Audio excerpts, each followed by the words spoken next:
Assalamualaikum warahmatullahi wabarakatuh. Selamat pagi.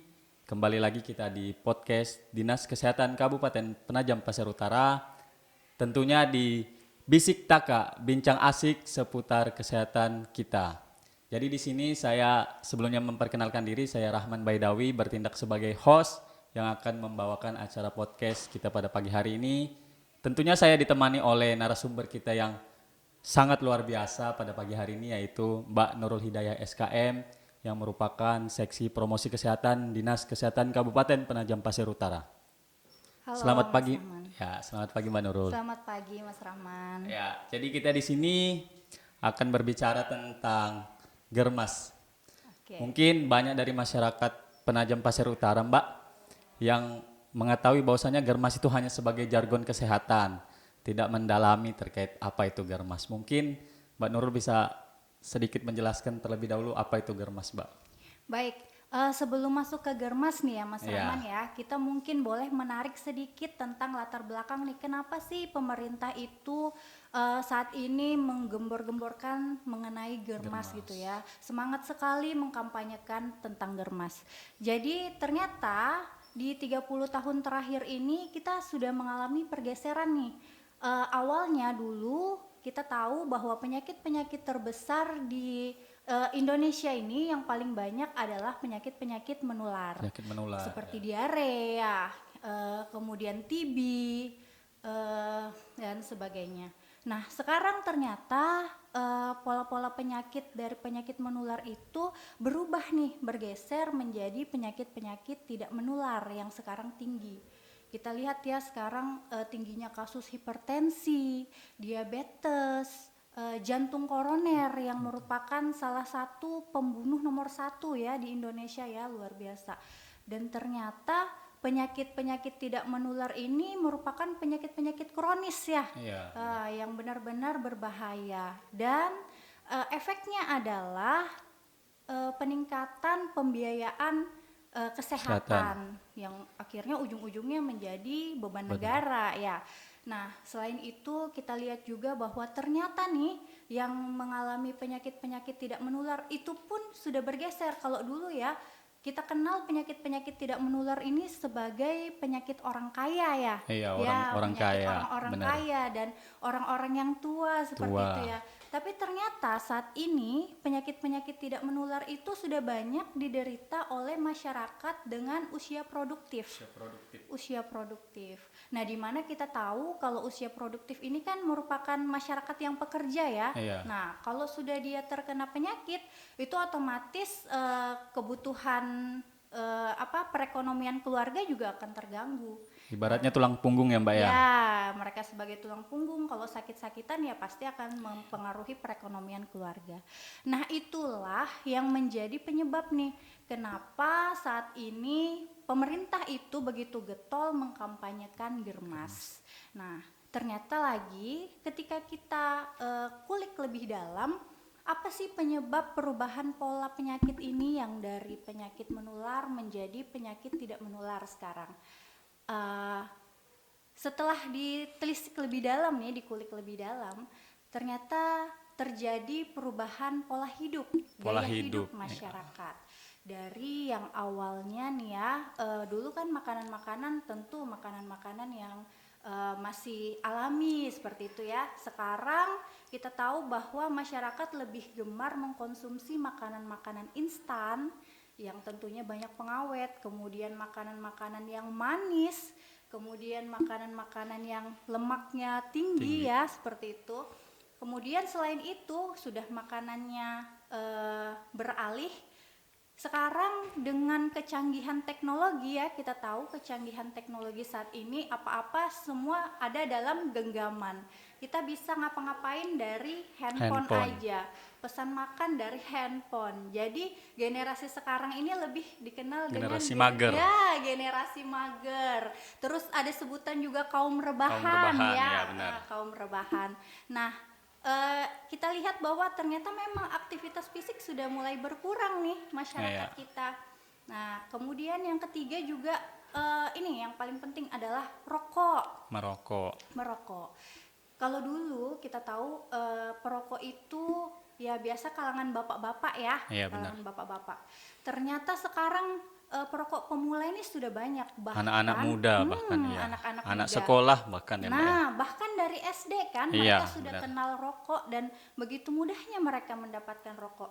Kita tahu juga di berita ya beberapa tahun terakhir itu ada balita ya sudah begitu familiar dengan merokok. Itu miris sekali kita ya. Nah, karena itulah nih berdasarkan permasalahan-permasalahan tersebut akhirnya pemerintah mengkampanyekan Tentang germas, ya. Nah, seperti Ya. tadi yang ditanyakan ya, apa sih itu germas, Germas, ya? ya, Ya, benar. germas. Ternyata germas adalah suatu gerakan yang memasyarakatkan budaya hidup sehat.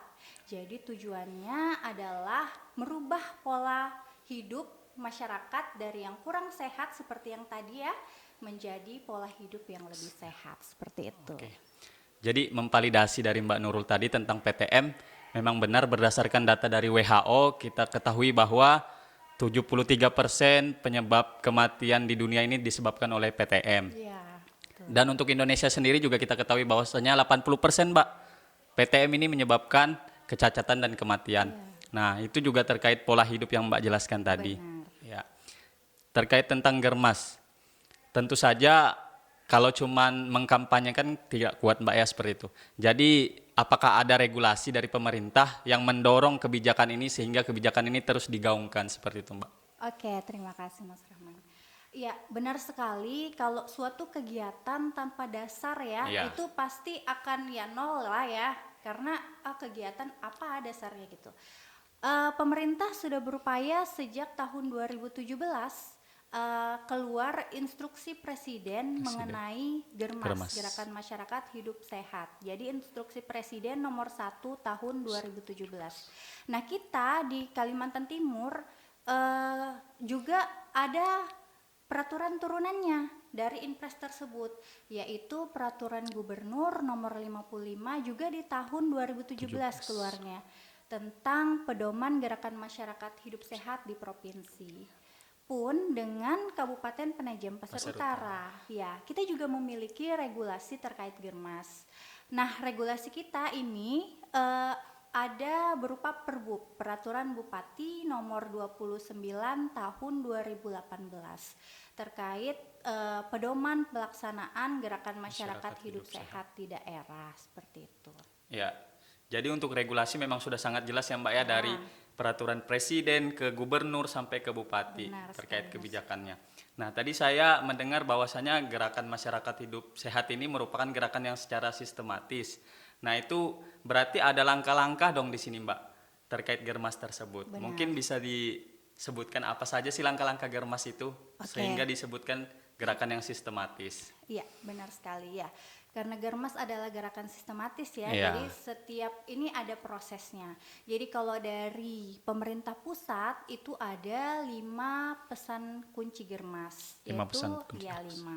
Peningkatan aktivitas fisik, kemudian peningkatan edukasi dan hidup bersih, hidup sehat, kemudian ada peningkatan kesehatan lingkungan, penguatan pangan sehat dan gizi. Nah, dan yang kelima adalah peningkatan pencegahan dan deteksi dini penyakit. Dari 5 pesan germas itu diturunkan apa-apa saja yang perlu dilakukan oleh individu atau masyarakat. Nah, itu ada 7 nih yang utama untuk pencegahan penyakit tidak menular. Jadi ada 7. 7 langkah germas hitungannya Mbak 7 ya. langkah, Iya. iya, 7 langkah germas. Yang pertama adalah meningkatkan aktivitas fisik, melakukan aktivitas fisik standarnya minimal 30 menit setiap hari. Jadi kita melakukan aktivitas fisik, entah itu jalan, berlari, membersihkan rumah itu sudah termasuk aktivitas fisik minimal 30 menit setiap hari. Kemudian yang kedua adalah mengkonsumsi buah dan sayur. Ya, setiap hari mengkonsumsi Setiap hari, buah dan iya. sayur setiap hari. Kemudian yang ketiga adalah tidak merokok. Yang keempat, hampir tetangganya tidak merokok tadi, yaitu tidak mengkonsumsi alkohol dan zat adiktif lainnya. Kemudian yang kelima adalah rutin melakukan pengecekan kesehatan, masuk di deteksi dini ya, minimal 6 bulan sekali. Oke. Kemudian yang keenam adalah pengelolaan stres. Nah, ini yang juga penting ya. Manajemen stres ya, Mbak, ya. Benar, manajemen stres. Ini juga penting karena ternyata kita secara tidak sadar stres itu kan berhubungan dengan penyakit psikologis ya. Iya. Tapi ternyata penyakit itu juga akan berdampak pada fisik kita. Nah, makanya penting sekali manajemen stres. Kemudian yang terakhir adalah penggunaan jamban sehat. Jamban sehat. Ya, Oke. seperti itu. Jadi memang benar 7 langkah tadi itu pencegahan PTM. Saya juga pernah baca data dari Riskesdas bahwasanya memang hari ini faktor risiko PTM seperti merokok, aktivitas fisik, dan kurangnya makan buah dan sayur. Bahkan masyarakat Indonesia sendiri berdasarkan data tersebut 95% tidak mengkonsumsi buah dan sayur. Iya, benar. 36% tidak melakukan aktivitas fisik dan sekitar 34% yaitu merokok seperti itu. Jadi memang harus dikampanyekan nih 7 langkah ini untuk menjawab tantangan kita tadi terkait pencegahan PTM. Itu untuk pencegahan PTM ya Mbak ya. Mungkin terkait dari Dinas Kesehatan khususnya seksi promosi kesehatan, langkah-langkah apa nih yang sudah dilakukan Mbak selama ini untuk kampanye budaya Germas itu sendiri? Baik, untuk langkah-langkah yang sudah dilakukan oleh Dinas Kesehatan, bukan Dinas Kesehatan, tapi mungkin saya ralat ya, Iya. Kabupaten Penajam Pasir Kabupaten. Utara. Oke. Iya, karena dalam upaya Germas ini Dinas Kesehatan tidak sendirian, Mas Rahman.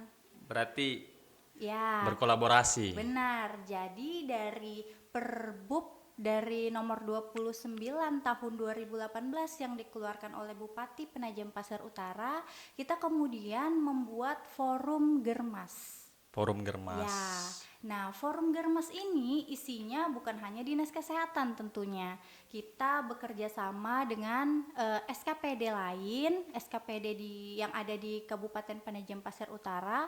Kemudian selain itu juga kita bekerja sama dengan Ormas, kemudian organisasi profesi serta dunia usaha untuk mengkampanyekan Germas. Jadi setiap masing-masing SKPD di Kabupaten Penajam Pasir Utara ini semua punya peran. Ada tupoksi masing-masing Ada ya Mbak ya. tupoksinya masing-masing seperti itu.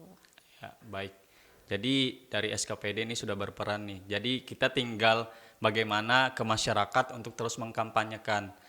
Kita ibaratnya di sini sebagai ujung tombaknya lah, khususnya Benar. promosi kesehatan ya Mbak ya. Benar. Ya. Makanya kita adakan podcast ini Iya, ya. Tujuannya jadi salah satunya untuk mengkampanyekan wadah. kembali Benar. Germas. Oke. Mungkin lebih saya tekankan lagi Mbak ya terkait bahwasanya memang masyarakat hari ini harus melaksanakan 7 langkah Germas secara sistematis, di mana hal tersebut yang akan menjadi budaya. Ketika budaya itu sudah dibiasakan maka akan terbiasa seperti itu Mbak. Benar Mungkin sekali. ada pesan yang ingin disampaikan kepada seluruh masyarakat Penajam terkait Germas ini Mbak. Oke, untuk sekaligus pesan dan menutup dari diskusi kita hari ini mungkin saya ringkas dengan pantun ya Mas Rahman ya. Oke, saya punya pantun. Beli kursi jati dari Jepara. Cakep. Kursi jati dikirim lewat peti kemas. Yuk, mari warga Kabupaten Penajam Pasir Utara, mari kita lakukan Germas. Oke. Jadi Germas itu ada salamnya Mbak ya. Ya, Salam Germas ya, seperti ini Salam ya. Germas. Salam Germas. Oke, siap. Mungkin itu saja podcast kita pada pagi hari ini sebagai isu diskusi kita yaitu tentang Germas untuk pencegahan PTM. Kedepannya semoga kita lebih banyak lagi memberikan informasi kesehatan kepada masyarakat khususnya masyarakat Kabupaten Penajam Pasir Utara. Saya Rahman Baidawi selaku host. Dan Mohon saya- maaf apabila ada kesalahan dalam memimpin acara kita pada pagi hari ini. Mbak Nurul? Ya. Jadi cukup dari kami. Wassalamualaikum warahmatullahi wabarakatuh.